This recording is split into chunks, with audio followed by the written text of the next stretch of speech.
दिव्या भारती एक खूबसूरत अभिनेत्री जिसने 1992 में फिल्म विश्वात्मा से बॉलीवुड में डेब्यू किया।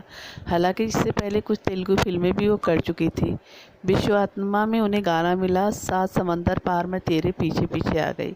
इस गाने ने दिव्या को गजब की सफलता दिलाई। फिर इसी के बाद दिव्या ने लगातार 10 और हिंदी फिल्में की, जिसमें शोला, शबनम, दिल का क्या कसूर, जान से प्यारा, दीवाना दिल आशना है गीत भी शामिल थी। दिव्या भारती ने एक ही साल में फिल्मों में अच्छी खासी अपनी पहचान बना ली थी। दिव्या भारती जब शोला और शबनम की शूटिंग कर रही थी, तब फिल्म के हीरो गोविंदा ने उन्हें निर्देशक निर्माता साजिद नाडियाडवाला से मिलवाया था। वहीं दोनों में प्यार हुआ और फिर शादी करने का उन्होंने फैसला कर लिया।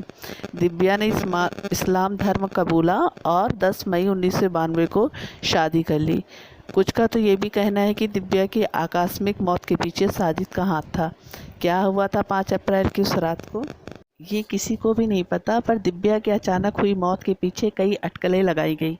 कईयों ने इसे आत्महत्या बताया, कुछ ने एक्सीडेंट, तो कुछ ने पति को जिम्मेदार बताया। एक वजह यह भी बताई गई कि साजिद के अंडरवर्ल्ड से रिश्ते होने की बात से दिव्या परेशान रहती थी। उनकी मां के साथ भी उनकी अनबन रहती थी। रिश्तों से हार चुकी दिव्या ने मौत को ही आखिरी रास्ता। कई सालों तक तहकीकात करने के बावजूद पुलिस नतीजे पर नहीं पहुंच पाई और 1998 में ये केस बंद कर दिया गया। लेकिन क्या हुआ था उस रात, कैसे हुई दिव्या की मौत और चंद घंटों पहले तक क्यों इतनी खुश थी दिव्या? दरअसल अपनी मौत वाले दिन ही दिव्या ने मुंबई में ही अपने लिए नया 4 BHK का घर खरीदा था और डील फाइनल की थी। दिव्या ने ये खुशखबरी अपने भाई कुणाल को भी दी। दिव्या उसी दिन शूटिंग करके चेन्नई से लौटी थी और उनके पैर में चोट भी लगी। रात के करीब 10 बजे होंगे जब मुंबई के पश्चिम अंधेरी वर्सोवा में स्थित तुलसी अपार्टमेंट के 5वें माले पर उनके घर में उनकी दोस्त और डिजाइनर नीता लूला अपने पति के साथ उनसे मिलने आई हुई थी।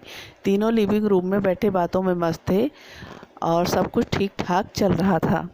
तभी बातें करते करते दिव्या भारती खिड़की के पास गई और खिड़की के पास खड़ी हुई थी कि उनका वहाँ से फिसल गया। दिव्या सीधे नीचे ज़मीन पर जाकर गिरी। 5वें माले से गिरने के कारण दिव्या पूरी तरीके से खून में लथपथ हो गई थी। उन्हें अस्पताल ले जाया गया, लेकिन वहां पर उनकी मौत हो चुकी थी। 5 साल तक इन्वेस्टिगेशन करने के बावजूद पुलिस को कोई ठोस वजह नहीं पता चली, तो उसने केस बंद कर दिया।